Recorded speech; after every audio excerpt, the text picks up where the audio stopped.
Halo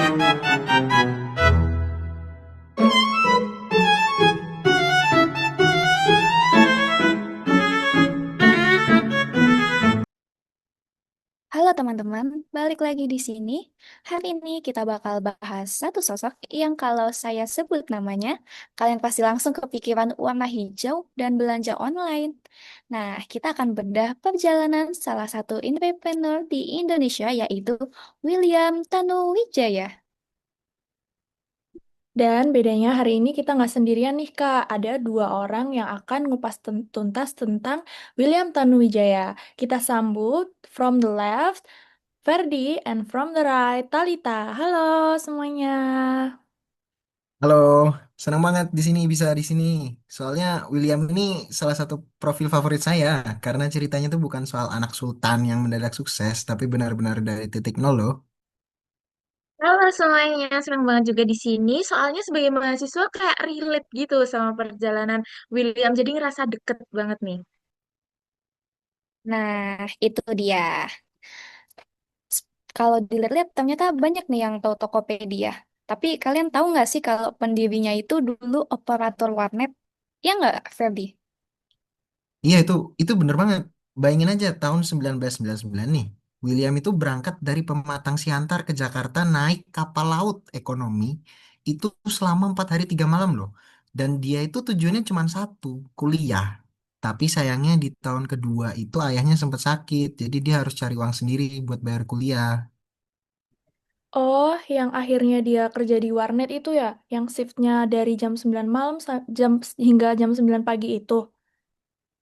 Iya itu bener banget. Cuman dari yang bisa kita ambil atau poin pentingnya di sini ya, kalau orang lain jaga warnet mungkin cuman main game. Tapi si William ini dia itu pakai waktunya itu buat belajar internet secara otodidak. Dia belajar coding, belajar desain. Jadi dia ngelihat internet tuh bukan tempat pelarian, tapi dia melihatnya itu semacam jendela peluang gitu loh. Nah, dan saya tuh suka banget tadi sama yang disebutin Ferdi, itu namanya curiosity mindset, sorry, Inggrisnya belepotan. Karena kalau sebagai mahasiswa itu, saya tuh jadi belajar kalau misalnya nggak semua peluang itu datangnya dalam bentuk uang, tapi kadang-kadang bisa bentuk peluang yang kita mungkin bisa maksimalkan dengan kegiatan produktivitas kita. Jadi sambil jaga warnet tuh sebenarnya William ini tuh lagi sekolah gratis ya? Nah, bener banget. Dia tuh dibayar buat belajar. Nah, sampai sekarang prinsip itu yang saya kadang-kadang, nggak kadang-kadang sih, saya pegang juga. Kalau misal jangan pernah meremehkan pekerjaan-pekerjaan kecil, karena semua hal itu bisa kita jadikan sebagai batu loncatan kita. Hmm, tapi nggak semua orang punya mental kayak William Tanuwijaya ini ya. Setelah lulus dia kerja, tapi kemudian dia melihat nih ada ketimpangan harga di daerah sama di kota gitu. Lalu dia pengen bikin Tokopedia. Dengar-dengar cari modalnya tuh juga susah banget ya, Ferdi. Wah, kalau kita memang ngomongin itu memang bener masa-masa yang paling berat sih. Dia itu butuh waktu 2 tahun dari 2007 sampai 2009 dan itu tuh cuman buat nyari investor. Dan kita harus ingat ya bahwa saya tahun itu tuh belanja online tuh dianggap penipuan gitu loh. Orang belum percaya buat naruh uang di internet. Hmm, sebentar, seingat aku itu kalau nggak salah ya, dia tuh ada cerita ikonik gitu nggak sih pas dia ketemu calon investor? Nah, iya lagi saya ingat kalau kayaknya dulu pernah dengar gitu loh di wawancara dia kalau misalnya waktu di dia bawa idenya, dia tuh kayak malah ditanya gitu. William, kamu lulusan univ mana? Orang tuamu siapa? Tapi karena dia tuh bukan lulusan univ negeri, terus bukan dari keluarga yang kayak terpandang banget, dia jadi diremehin gitu. Terus investornya pada bilang kayak, nggak usah lah mimpi ketinggian, mending cari kerja aja yang pasti. Gitu-gitu deh pokoknya. Gitu. Pasti jadi beliau ini sangat sakit ya hatinya mungkin. Terus menurut Talita nih, apa sih yang bikin dia tuh tetap maju meraih mimpinya gitu, Tal? Nah, kalau yang saya baca, dia itu kayak punya prinsip sendiri gitu, namanya finding purpose. Jadi, dia itu nggak cuma mau kaya, tapi dia itu mau bantu orang lain. Khususnya, dia mau bantu pedagang-pedagang kecil. Jadi, itu yang bikin dia kuat buat ratusan kali ditolak sampai akhirnya dia ketemu investor pertamanya. Nah, ternyata investor pertamanya itu bosnya sendiri yang kasih modal awal dia buat mulai. Dan kalau saya boleh menambahkan ya ini juga poin krusial nih. Isi William ini juga nggak sekedar berani mulai, tapi dia tuh juga berani gitu loh untuk bertahan dalam penolakan.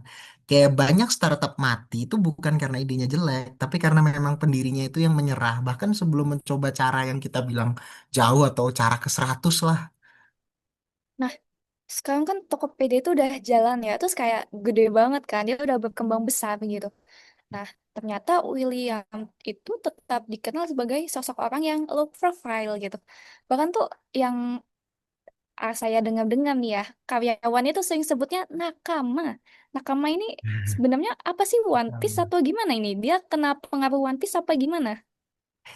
Iya, iya itu memang kalau diinget emang lucu sih. Memang dia ini emang penggemar beratnya si One Piece, si anime atau manga itu. Cuman maknanya itu dalam. Si arti nakama itu bukan cuman sekedar karyawan, tapi lebih rekan seperjuangan. Jadi si William ini memang menerapkan budaya growth mindset. Dia selalu bilang, kita itu harus punya keberanian untuk menjadi naif dan rendah hati untuk belajar. Itu makna dalamnya. Gitu. Menarik banget ya ini. Mungkin tadi Ferdis sempat berkata nih, berani untuk naif. Itu gimana sih maksudnya? Kalau boleh dijelaskan gitu. Nah, mungkin mau nambahin ya, maksudnya berani buat naif itu kayak kita berani aja, nggak apa-apa, nggak tahu semua hal. Maksudnya kalau misal kita terlalu pinter dan kita tahu apa yang nunggu di depan kita, kita tuh bahkan mungkin nggak berani untuk sekedar mulai. Jadi kayak nggak apa-apa, nggak tahu dulu gitu. Maksud untuk jadi naif. Ya tuh, itu saya setuju banget itu. William itu kita menyebutnya untuk keberanian yang dimaksud ini istilah kerennya ya, the power of ignorant optimism. Jadi intinya optimisme orang bodoh yang itu justru mendobrak hal-hal yang malah kayak mustahil gitu loh buat orang-orang pintar. Ya, benar. Jujur ya, kalau dilihat dari diskusi kita ini tuh, materi ini tuh sebenarnya sangat insightful gitu, sangat padat, dan ternyata dari seorang William itu tuh banyak banget memberikan inspirasi dari kisah hidupnya. Nah, by the way, kita itu nggak terasa ya udah di penghujung sesi. Nah, penasaran banget nih, kalau dari Febri sama Talita, kalau harus merangkum satu pelajaran terbesar dari William Tanuwijaya untuk pendengar kita itu apa sih? Kalau saya boleh rangkum duluan ya, satu kata buat William adalah konsistensi. Jadi si William ini dia itu membuktikan kalau sukses itu kayak bukan tentang siapa yang paling cepat, tapi siapa yang paling tahan banting. Dia membangun Tokopedia selama belasan tahun sebelum akhirnya itu jadi kayak segede saat ini gitu loh, yang mana udah dipakai buat jual beli online gitu. Kalau di Indonesia apa sih toko online kalau nggak Tokopedia gitu salah satunya gitu. Jadi jangan cari shortcut tapi nikmatilah prosesnya. Setuju banget sih sama yang diomongin Ferdi. Kalau dari saya sendiri itu yang paling membekas itu sebagai mahasiswa juga, nggak usah malu buat berani mulai dari bawah, berani mulai dari nol. Karena William dulu kan operator warnet ya. Tapi yang penting dia itu kita juga bisa dan mau untuk terus bergerak, terus belajar, dan especially tetap rendah hati sih, down to earth. Wah, luar biasa sekali ya Kak Amel untuk teman-teman yang sudah menjadi pemateri pada saat kali ini. Jadi mungkin buat teman-teman yang sekarang lagi di posisi penjaga warnetnya masing-masing, jangan menyerah karena internet ini adalah panggung buat yang sangat adil gitu buat siapa saja begitu. Ya, itu saya sangat setuju. Dan kita harus ingat juga jargon mereka dulu ya. Mulai aja dulu dan jangan overthinking. Karena siapa tahu 10 tahun lagi kita yang sekarang itu masih pada kecil yang kayak nggak berarti apa-apa tapi bisa menggerakkan ekonomi bangsa kita. Buset. Luar Yes. biasa sekali. Tapi makasih banyak untuk Ferdi dan Talita atas Ya, insight-nya sama-sama. yang luar biasa. Oke, sampai jumpa di Sama semuanya. pertemuan yang berikutnya ya. Tetap semangat berkreasi, teman-teman. Pamit.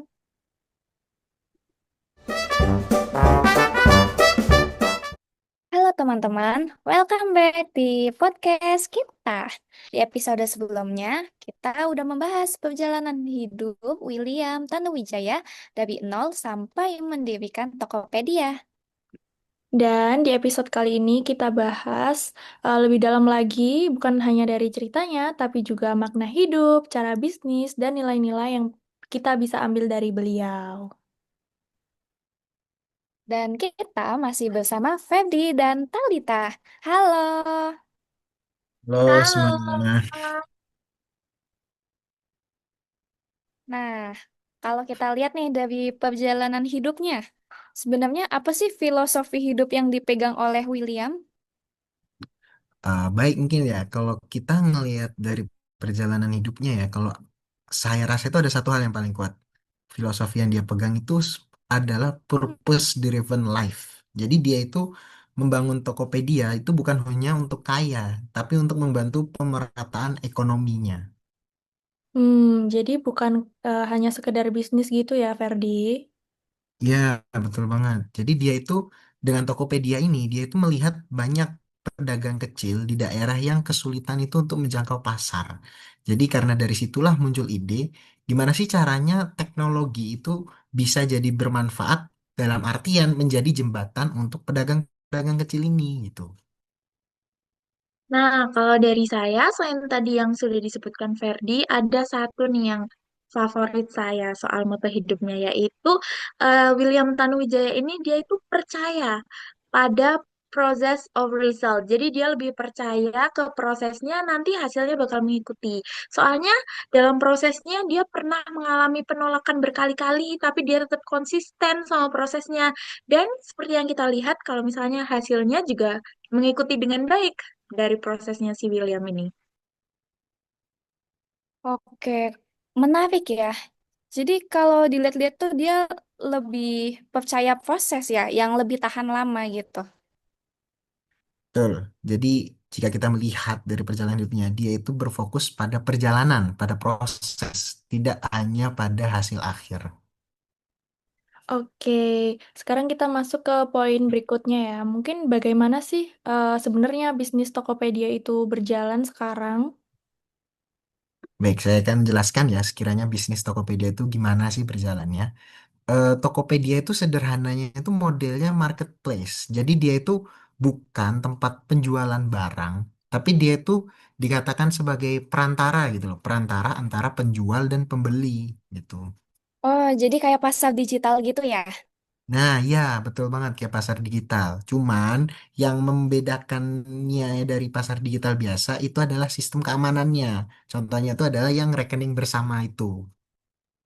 Nah, tapi seiring berjalannya waktu, karena udah lama banget ya Tokopedia ini didirikan dan sampai sekarang masih jadi marketplace yang besar, tapi sekarang tuh Tokopedia itu makin berkembang.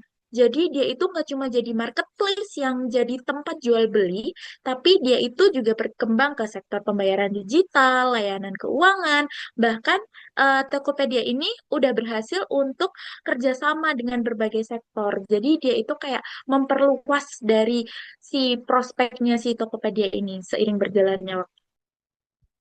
Berarti bisnisnya tuh bisa dibilang bisnis Tokopedia ini tuh selalu dan terus beradaptasi gitu ya.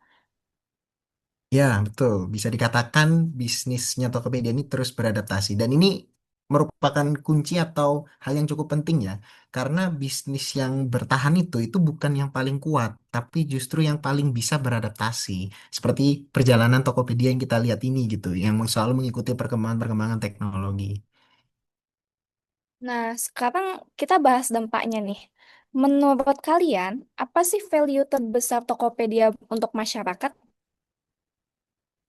Mungkin ya, mungkin yang paling jelas menurut saya itu adalah membuka akses. Membuka akses itu maksudnya dengan adanya Tokopedia ini, orang dari daerah yang lain itu bisa jualan ke seluruh Indonesia. Orang dari Papua, orang dari Jawa, itu intinya bisa berjualan di tempat yang sama gitu. Begitu. Jadi secara tidak langsung Tokopedia ini membuat UMKM tuh selalu dan lebih berkembang lagi ya sekarang berarti. Ya, betul, betul banget. Jadi dengan adanya Tokopedia ini tuh banyak sekali pelaku usaha kecil yang misalnya sebelumnya itu usahanya itu terbatas secara lokal, hanya di lingkungannya saja. Cuma dengan adanya Tokopedia, itu bisa naik kelas. Atau naik kelas itu dalam artian jangkauannya sekarang bisa melampaui lingkungan lokalnya saja gitu.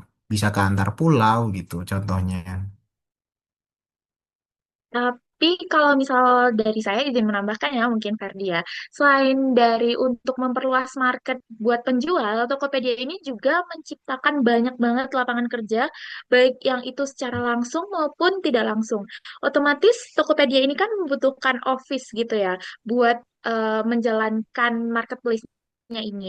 Nah, office itu dia itu akan merekrut banyak orang, jadi dia akan menciptakan lapangan kerja baru. Selain itu, dia juga akan meningkatkan penghasilan, misalnya akan meningkatkan penghasilan kurir karena tadi marketplace yang berkembang, semua orang bisa beli di mana-mana. Tapi kan orang juga tuh buat mengantarkan kan. Nah, dia juga membuka lapangan kerja di kurir, kemudian di toko-toko kalau misalnya di DC Cakung tuh yang biasanya sering kita dengar. Hmm. Nah, itu juga dia memperluas ekspansi pekerjaan di sana. Betul, betul. Hmm, paham. Berarti dampaknya itu bukan cuman ekonomi, tapi dia bisa ke sosial juga ya, bisa membantu orang-orang juga di sekitar. Ya, betul sekali. Dan jika kita berfokus pada sifat dari bisnisnya ini, maka dapat dikatakan kalau si Tokopedia ini sifatnya adalah impact driven atau didorong oleh dampak dari bisnisnya ini sendiri gitu. Wah, sangat menarik sekali. Mungkin sekarang kita beralih ke poin yang terakhir dan cukup menarik ya teman-teman, yaitu nilai-nilai Islami.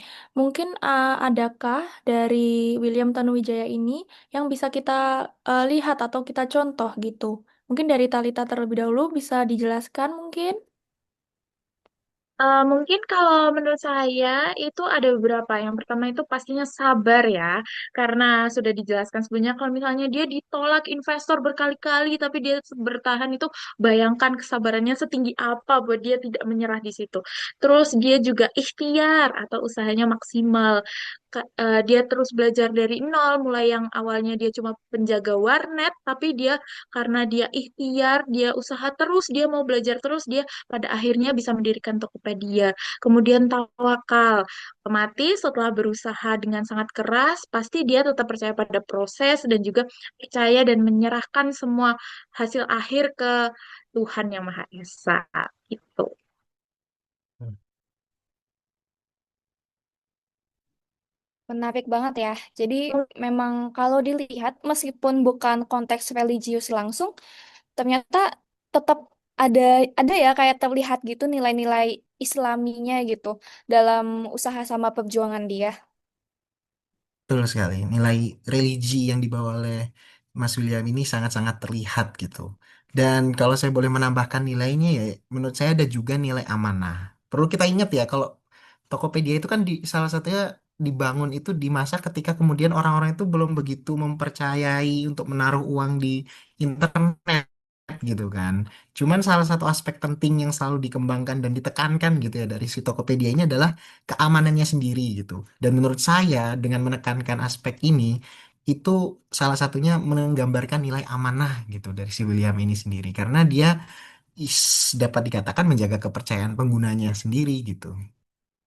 Dan mungkin juga rendah hati ya karena dia tetap low Ya, profile gitu meskipun sudah sukses.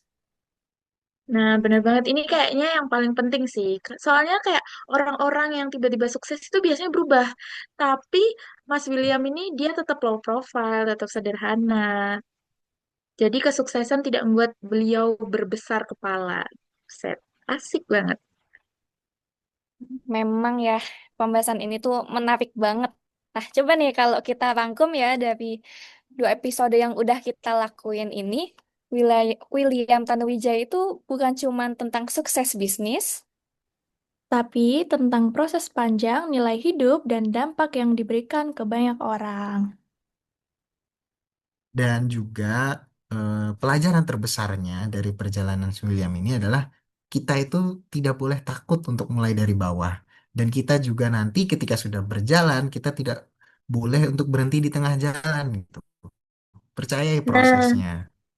nah, dan yang paling penting juga kita juga harus selalu punya tujuan yang lebih besar daripada diri kita sendiri. Baik, mungkin itu ya yang bisa kita diskusikan dan dapatkan dari hari ini. Terima kasih banyak untuk Febri dan Talita yang telah hadir dalam 2 episode podcast kita ini. Dan untuk teman-teman semua, semoga podcast ini bisa menjadi inspirasi. Yang penting ingat mulai aja dulu.